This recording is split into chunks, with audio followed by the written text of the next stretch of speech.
Hello and welcome back to Empyrion Galactic Survival. My name is Spanj and I have been selling my ass off. Okay, not literally, because, you know, anyway, I've just been selling a lot of stuff. It's taken a while. It's taken a fair old amount of effort and I've been going a lot of back and forth. I actually did, I did the, the abandoned bunker? I did that off camera, just in order to pass the time. And also, you just get some more stuff to sell. Don't worry, I will do the abandoned bunker, an episode on it for you. I've run it before in a previous Let's Play, so I didn't think it would be too much of a big deal anyway. I knew exactly how to run it and what was the deal. So don't worry, I will be doing that again. If you haven't seen the abandoned bunker, it is pretty evil. Pretty evil POI. It's a good one for a challenge, actually, I think. Anyway, the point is I managed to accrue a lot of extra boosts and stuff from that POI in order to sell more and more stuff. You can see that I've even got 3 heavy armors here that I just want to get rid of, but these traders are just full all the time of stuff, and they have reset because, I mean, it's been over 60 minutes or whatever the default timer is within the game world. So miniguns, all the T2 shotguns that I've got. Oh, that was nice. Sold all of those. Very good. But I have managed to accrue 574,000 credits, which I think, I'm not entirely sure, but I think that's enough to buy the last Optronic bridges that we need in order to bring the ship in. I'm not sure I've got the cargo capacity in my backpack to do it just yet, but if I pop back to the trade station down on the planet using our old teleporter. Where is it? There it is. Convenience of being in space, of course. You get to use the jetpack. Right, trading station. Do not go to the survey station. That's that little POI in the crash area. You remember the one with we didn't have the card for? Okay, so we can actually offload into the bolt the remaining stuff. Let me drop down. There we go. We actually had 2 entirely full container controllers of stuff that I've just sold across all the traders that I know, and we've still got a lot of stuff left over. Mostly just guns and things, and I have been telling these tier 2s are the loot, but the tier 1s are actually, I got my constructors to build those so that we could sell them. And they sell reasonably well as the weapons. The multi-tools are obviously all loot, and as the rockets as well, and so is the heavy armor. All loot. These EVA boosts are all constructed, manufactured. So what we can, if we can find the right trader, what we can now do, hopefully, is buy the last 2 large Optronics bridges. I think it's just 2. Let me double check. 2, yes. Managed to buy one just off camera a little bit. So let's buy these last 2 and then we'll bring the ship in. Large Optronic bridges. Buy. Smashing. Boom. Start. Done. Because we have so much components into the factory, the production time is zilch. It's 0. There isn't a production time. Brilliant. So, and we've still got 262,000 credits left over. So that seems to be the key. I mean, it's taken me, all the POIs that we run on camera, plus the abandoned bunker that I run off camera in time, and about 3, no, it would have been 4 rotations, I think, of the traders. Because I think each rotation is about 60 minutes, and I don't think that's like 60 minutes in game. Wow. It's 60 equivalent minutes in game. If you skip the nights with the tent or a bed, it goes a hell of a lot quicker. But yeah, by default, the traders will refresh every 60 minutes. Now you can change that in the configuration. You can set them to every 15 minutes or whatever, and it goes a lot quicker. I don't know why the cruise control on my ship just keeps cutting out. You hold control and W down, you get that little thing going up the side of the speedometer, I guess you can call it, along the right hand side. But every now and again it just drops back down again. For no reason whatsoever. But if you hold control and W until it reaches 100%, you can take your hands off the controls completely. And just let it will just fly itself, kind of thing. In a straight line. Anyway, yeah, so that's kind of how long it takes. It took about 4... There it goes. Why does it do that? It took about 4 rotations, I think, for the traders to refresh each time in order to sell all the EVA boosts that we can manufacture with gold, that we did buy from the traders initially, of course, and then sell all the extra loot that we don't need from the POIs that we raided. And then we have enough money to buy the optronic bridges to get the tier 3... There it goes again. The tier 3 optronic bridges that we need for our tier 3 CV, a capital vessel, which we're gonna... Oh, this thing is useless, it's broken. Elliot, please fix! We're gonna now spawn in our CV. And what I'm gonna do is this CV will now be my base, okay? Because this base was always temporary. It was never permanent. So I am gonna offload everything from here into the STO3. And we're gonna live in that. We're gonna live in that. And we're gonna live a nomadic lifestyle for the time being, at least anyway. Because I don't want to live on this planet.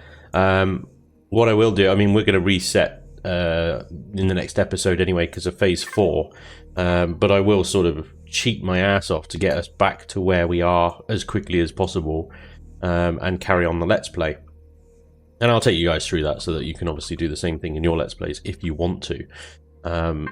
But yeah, where's a good place to park this damn thing? We need like a big flat area of ground, and this just happens to be in a big ditch. We can, I think just over here will do.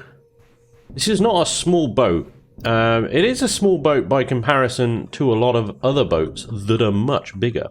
But in comparison to everything that we have here, this is not a small boat. Right. Ladies and gentlemen, the STO3. Here it is.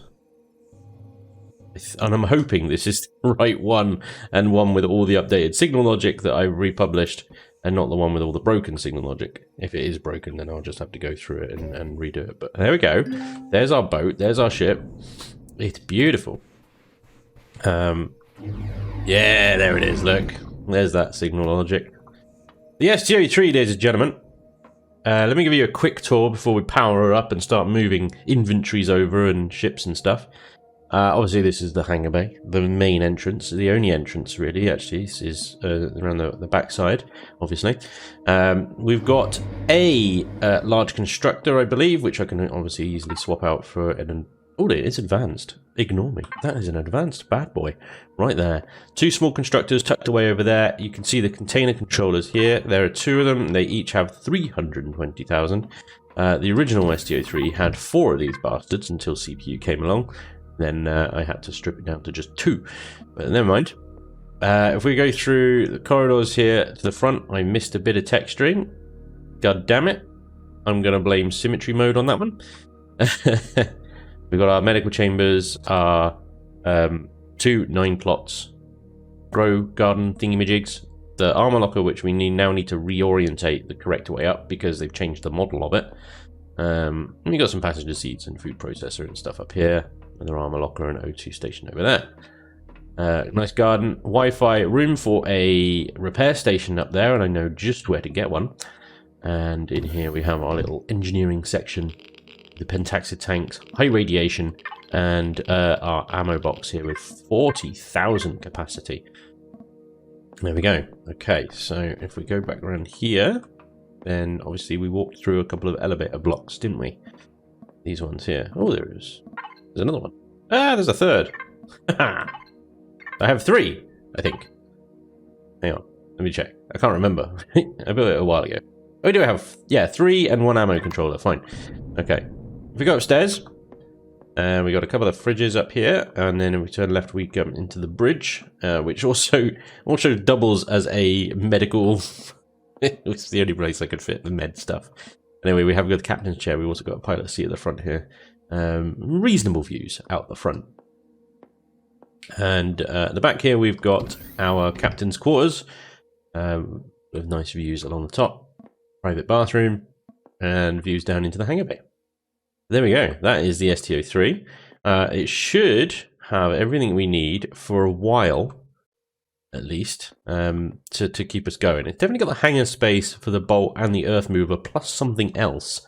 Something else. I think either a tank. I'm definitely leaning towards a tank, or a nice shielded SV. The benefit of the nice shielded SV is obviously then we can use it in space as well. But tank would be good for the POIs. I don't know. It's a tricky call.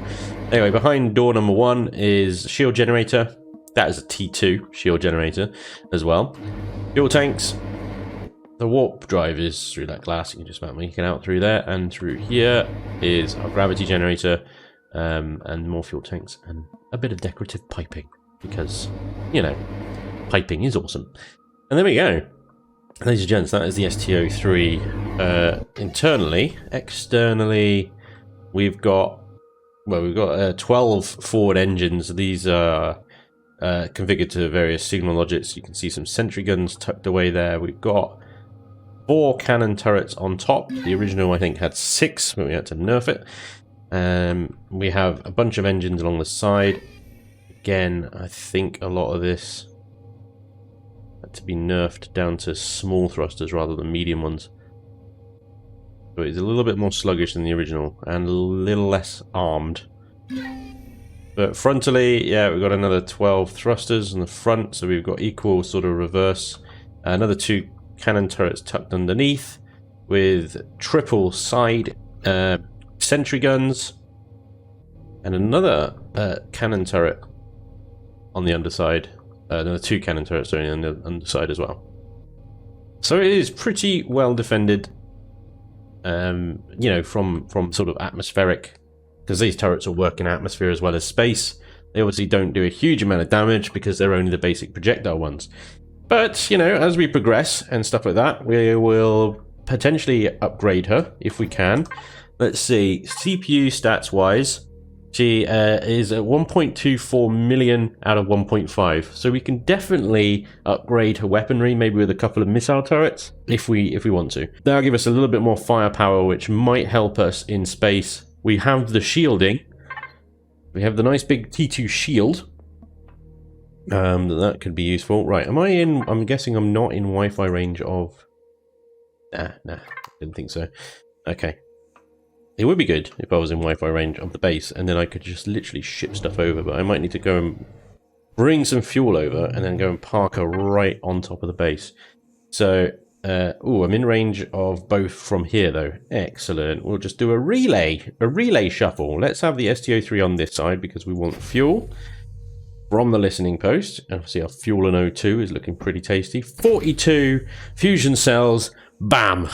There goes 49% of the fuel. 14 tanks of oxygen. That pretty much fills us up, which is very nice. And taxid, we don't really have any. We have a bit we can refine, but we don't really have not enough to recharge the shields. We're going to have to go to the moon, and we're going to have to mine some out and stuff. And taxid is actually pretty rare. We can get it quite regularly in loot containers as well.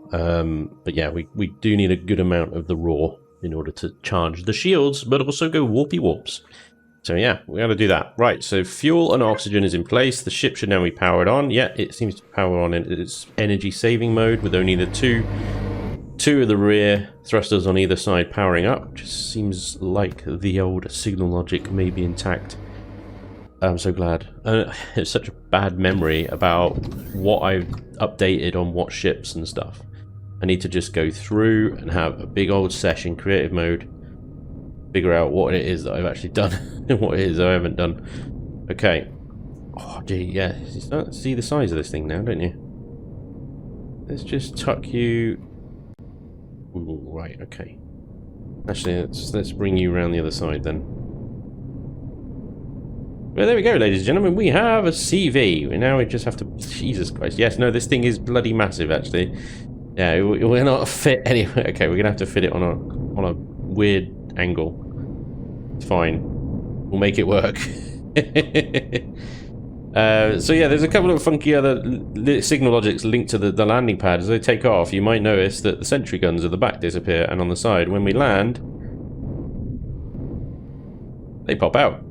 And that's because we linked a signal to the landing gears. The landing gears are the trigger, basically. So when the landing gears are on, the signal turns on, and that turns on the sentry guns. Okay. Cruise mode is on. If we turn that off, all the thrusters come on. So cruise mode is basically always on unless you want super amounts of thrust. We have a super lift option, which turns all the lifting thrusters on. You can hear them powering up there. And we have landing lights, and hibernate. Hibernate's quite good. It turns pretty much everything off, except for things like the fridges and the weapons. So it's good if you're parking the ship, and you want to just leave it on but not using any fuel, then that's the best one. I mean, at the moment it's still using 5. Let me turn the shield off. I don't know why the shield being on, even though it's got no pentaxid, uses so much fuel. Just make sure it's turned off if you're not got any fuel for it. And there we go. We've got 16 hours of power on idle in hibernate mode. That's pretty good. Okay. So probably best if you turn, when you turn the thrusters off, you turn cruise mode off as well, because when you turn thrusters back on, then turn cruise mode on, you'd have to flick all these switches on and off again in order to get the thrusters back to where they should be. So super lift and cruise mode off, super lift on, cruise mode off. Sorry. We'll turn all the thrusters on. Let me turn that off, turn them both off. Everything's off. It's all off, Dave. In hibernate mode, 16 hours of power. Okay. A little bit fiddly, but no, it's very basic signal logic, basically. So you just have to kind of flip the switches every now and again. The STU3, this one it is on the workshop. It has been updated to this version. So if you're looking for a... I say this is a starter CV, but to be honest, it's maybe a second CV to most. I've just stubbornly brought it in at this stage because I wanted it. I didn't want to mess around with the old STO2. The STO2 is great. It's a wonderful little hauler, but I did want to move on from that fairly quickly.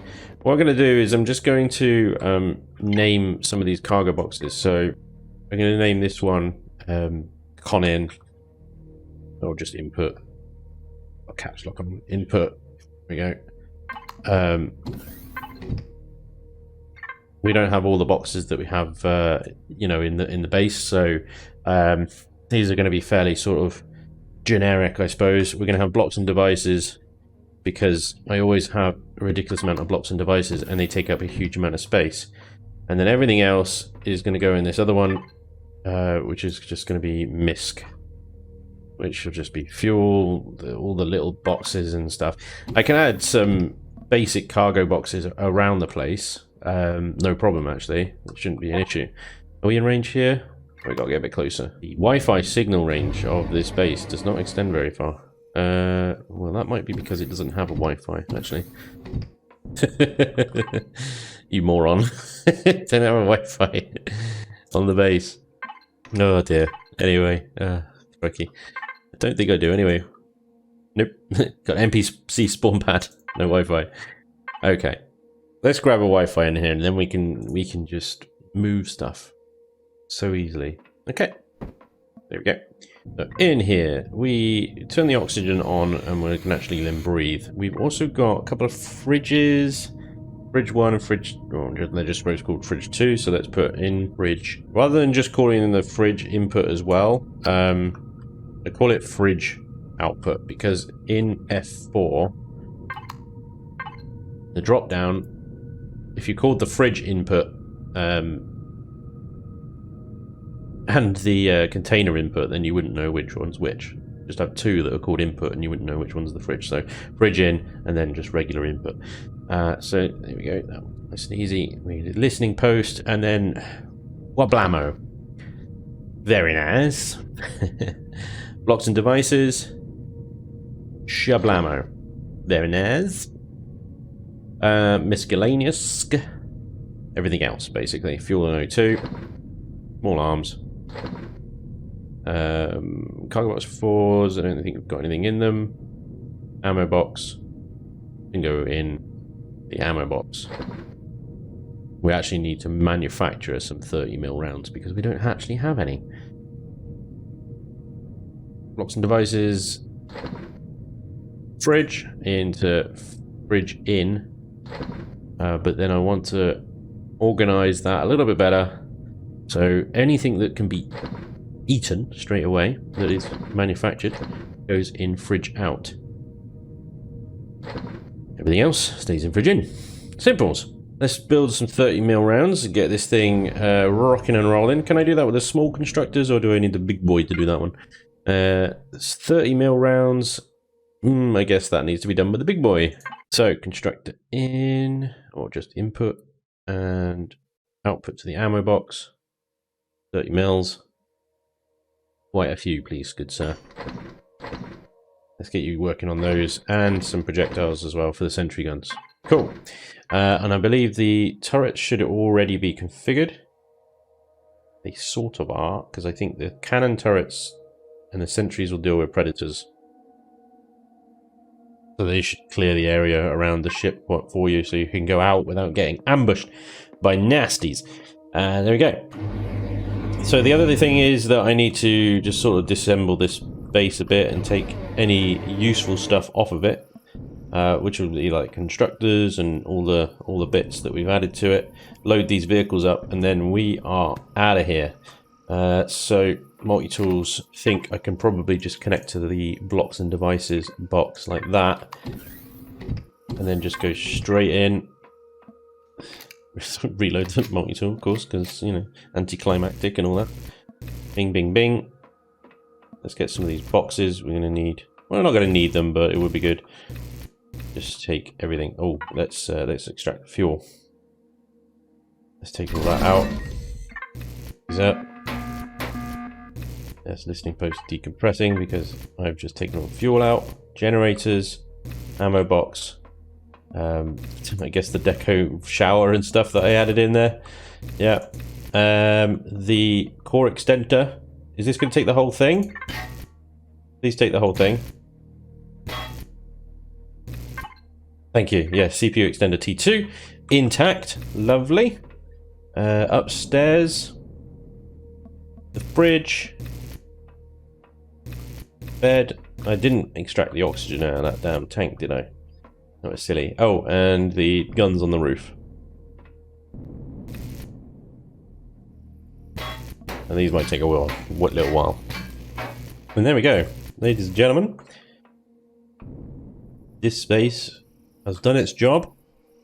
It is no longer ours. They've removed the core. I don't want it. Load up the bulk and the EX01. Now there is a thing about having a CV, obviously requires quite a bit more fuel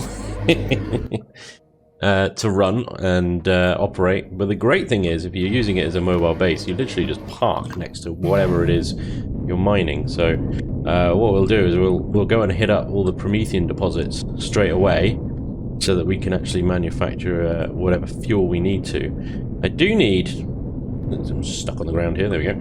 I do need a good, decent amount of water in order to produce the fusion cells, so I think for the time being, I'm probably just going to stick with the large Promethean packs, and that'll have to do for the time being, because we don't have a base near water with a bunch of water generators and stuff, so we just have to make the normal Promethean packs for now, and then get the fusion cells later. It's not too much of a loss, to be honest.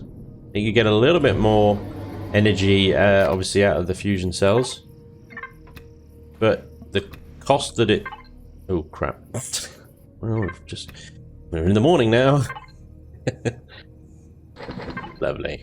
It's a shame I can't use this water. Yeah, that would be nice, wouldn't it? Misk for the oxygen, and the fridge in for the water.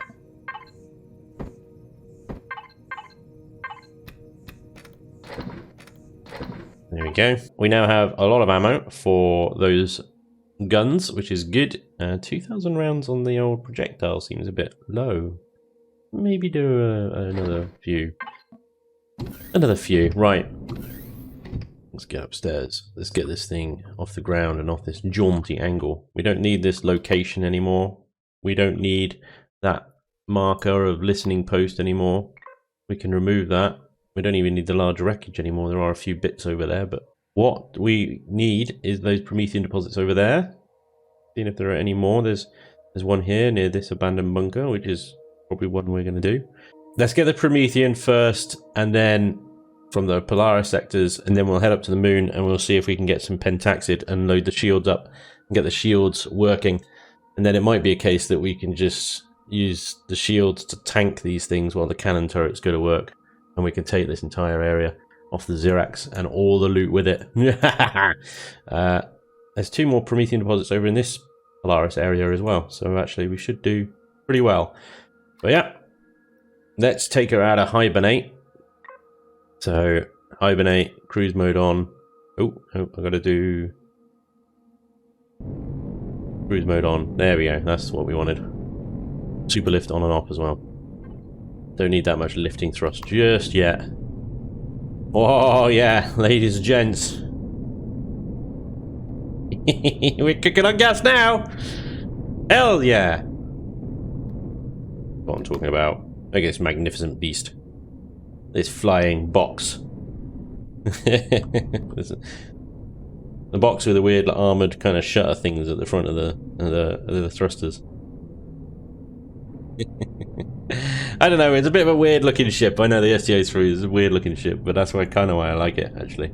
And I've never actually used it in a Let's Play until now, so you're going to see what all of its flaws and design flaws are. Hello, Mr. Polaris, do not worry about this heavily armed, well, not really heavily armed, is it? Capital vessel hovering over your bases. It's fine, don't worry about it. Good, right, where's the, oh, it's over there. I've overshot it, it's fine, let's just go back that way. There's a Promethean deposit. I'll park right next to it, and then obviously we can just unload the EX01. Look at the lights at the front turn off when I land. I forgot I did that. I'm just surprising myself with what I did with the signal logic on this thing. Thrusters off, and then cruise mode off as well. Oh no, then we got to turn the thrusters back off again. There we go. I'll get in the hang of this. Just thrusters off. Thrusters off, there we go, we're fine. Okay. Let's get the EX01. I haven't actually shown you guys this thing in action yet. I actually brought it in ages ago and haven't used it. So let's have a go on this as well. Easy Tiger. She's quite excitable. When she's got nothing in her cargo boxes, she's quite excitable. She moves quite quickly. Earth Move, for some reason, has some random stuff in its... How bizarre, look at this. In its ammo boxes. Oh yeah, you got the multi-turret and an extra pair of spare core.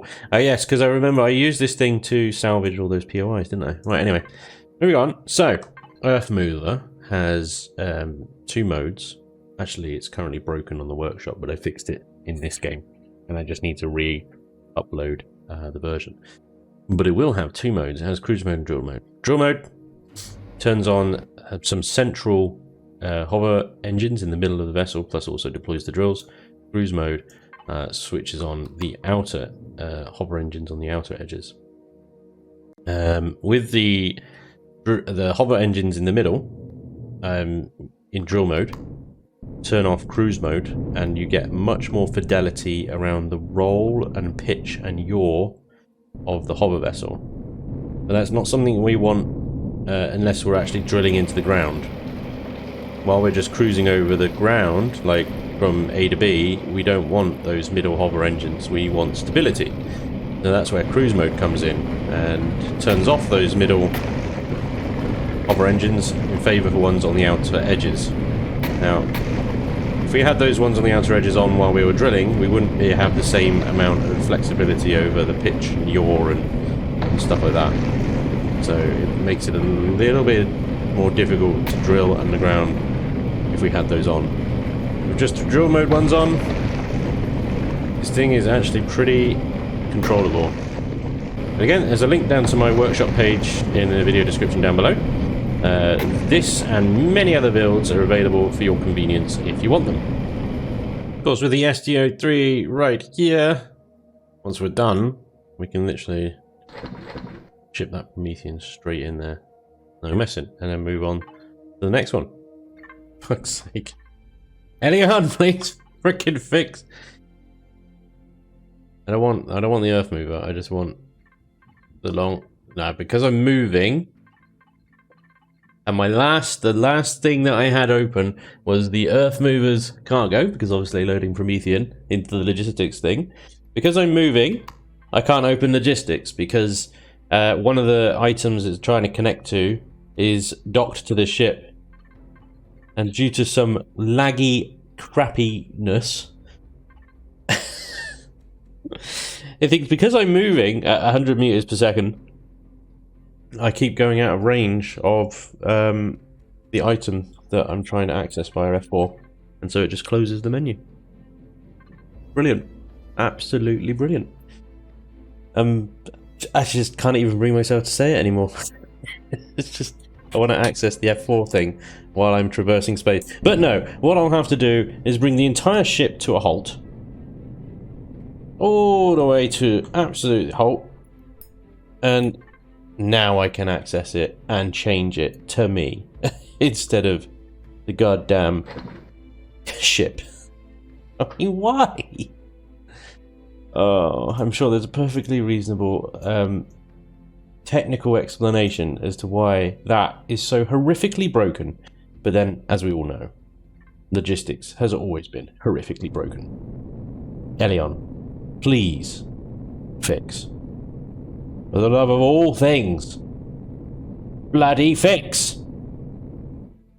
Anyway, now that we've got a reasonable amount of Promethean, yeah, 3,607 Promethean ore, that should keep us going for a little while. I'm going to head to the moon now, and we're going to get some pentaxid. And then, I think, well, I mean, there's plenty more we can still do here. We can still dig up some asteroids, and we've got the space POIs to have a look at as well before we even go warpy warps. But we could go warpy warps now. Absolutely could. And I've actually got one more thing that I need to equip to this ship. And that is a detector. What am I doing here again? Pentaxid. Those ones. How big are you? Very small, so it's probably like 12. Which makes like the acquiring of pentaxid probably more lucrative from POIs like this spaceport here, which is actually surrounded by pentaxid. Look at all the deposits around here. Yeah, this is. I could take that with this ship, providing the pentaxid we get from this deposit, which is unlikely, I'll be honest, is enough to power the shields. And then, you know, my guns can take care of the turrets. I'll just hover above it, kind of thing. Take them a while, mind, but yeah, they can do it. Right, pentaxid, let's dig you up, see how much you got for us, and then we might have to go and deal with some POIs to get some more. Because it's a very small deposit, I'm not even going to bother getting the earth mover out for this. I think it would be... I don't even see... I don't even see it. Oh, there it is. There's the little blue... Yeah, one little nugget of pentaxid here. There it is. Cannot pick up inventory full. Well, okay, I should have probably connected to something then. There we go. 33 pentaxid. 33 pentaxid. Okay, well... We'll turn that 64 that we've got in there then to into fuel refined pentaxid, and we'll see if that's enough to charge the shields on this thing. If it is, then we can hit up those other deposits. While this thing is unshielded, I don't really want to take it in these POIs because there are a couple of POIs on the moon that I seem to remember have rockets. Have missile turrets on them, and I suspect that's these ones over here that I haven't even revealed because I dare not get close enough to them in case they are rocket turreted. A rocket hits the bolt and that thing is finished. It's got no armor, no shields. Got close enough to the spaceport, that's fine. That's only got lasers or ion cannons on it. But there is a drone base on the moon, and I'm pretty sure, like 90% sure, it has rocket turrets on it because of previous experience. Okay, well, we have 43% in the tank, so, and the shields have actually come on automatically. They're in a 65% charging. So it looks like we are going to be shielded At least for a little while. At least while there's enough juice in the tank there. But, you know, the idea is we're going to go out and get more juice, so we should be alright. I'm going to chuck a bit more fuel in the main tanks, because obviously the generator's drawing a fair bit more energy right now to charge those shields. Still only 33% generator capacity, but that's probably because I'm not flying right now. I'm just on the ground waiting for the shields to charge. So once they're charged, we're going to head down to these two deposits of pentaxid here. They're again all, I think they're all very small. I think they're all just like 1 nugget each, basically. But I want to pick them all up. I think, how many pentaxid? We've discovered 5 of the 6. So there is another pentaxid deposit somewhere on this moon we haven't actually discovered yet. And that, all that actually reminds me, there's one other thing that I would like to add to this ship that is not on there yet as of Alpha 12.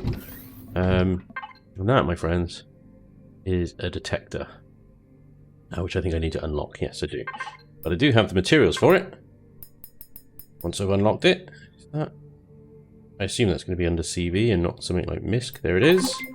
Marvelous teleporters. Can't wait to get involved in those as well. Detector, please, boss. That's going to take a little while. While that's doing that, we're going to go after the POI then. 100% shields. Marvellous. I've left the engines all on anyway, because we were sort of only out for a second. It should be rapidly approaching now. We're going to see how these shields hold up against a basic spaceport POI. Because we want the deposits. There's a silicon one. Guns have already opened up on drones, I assume. Yeah.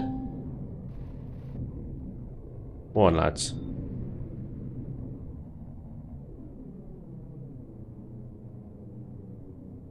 Spaceport isn't actually armed, is it? I forget. One of the few that doesn't actually have any guns on it. So there's a pentax deposit right here. We're only going to be a second. You just literally pop out, grab that, and run back in and go to the next one. Right, and the other deposit around here is south. We grab that, and then we'll quickly run the spaceport. And then I think we'll be good to go for a little while. Of course, parking up here is going to be a bit tricky. Not exactly flat ground here, is it? I think that'll have to do. Right, thrusters off. Hanging out. Right, let's go take this spaceport out. Meanwhile, the constructors are busy. Well, they were busy. Another bunch of that, please. Actually, let me quickly grab the detector here. Let's see if we can find somewhere for this to go.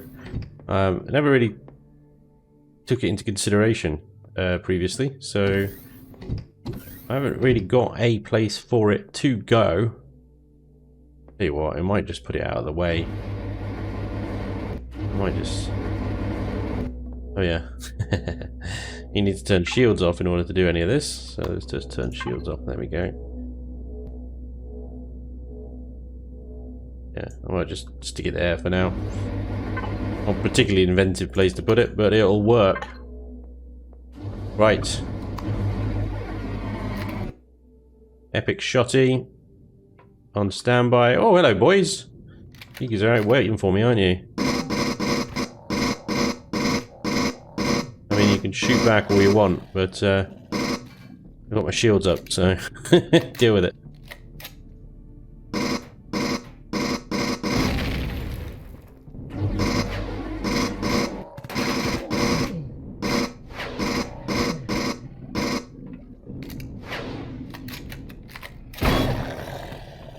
God damn you, Rocket Xerax. You scumbags.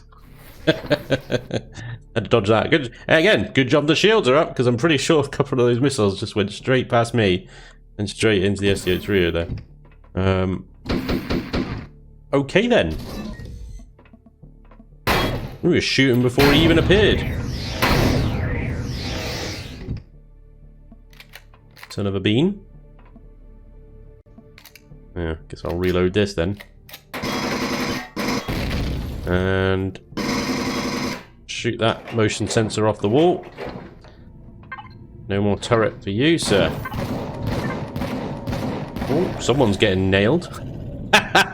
Did somebody walk outside? Oh dear. You really shouldn't have. Hi.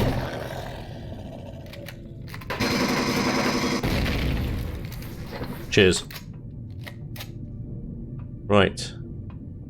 No sentry gun going to pop out on the wall there.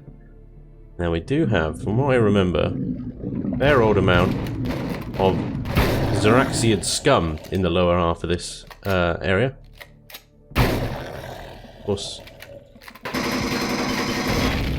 they don't pay much attention.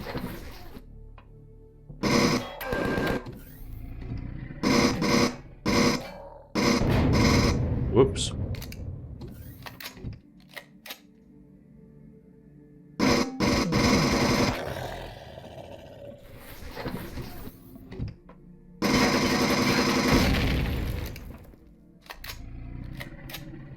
What you got for me? Yeah, not really paying attention, are you? Where are the other ones? Where the shotgun Xerax come running out and rush me.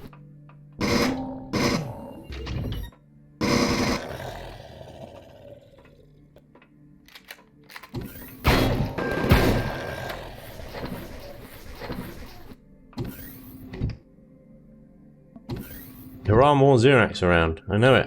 Where are they? It's paranoid they're going to come up behind me. Perhaps they had already spawned. Doesn't look that way. Yeah, okay. Fine.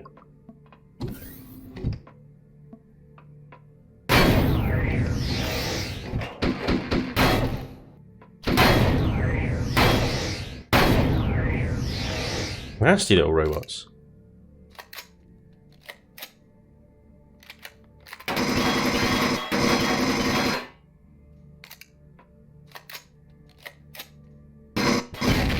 More spawning for you.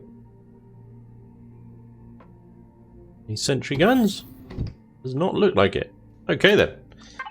Nice. I think I've got a core somewhere. I think it might be in the bolt, actually. There we go. Yeah, there it is. Right. Kill you.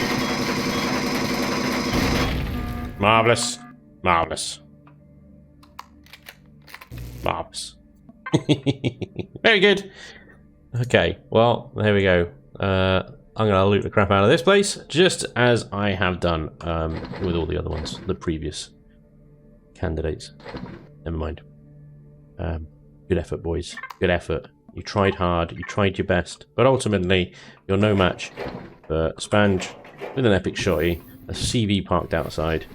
I mean, it wasn't your fault. It's certainly not your fault. You only had the tools that you were given.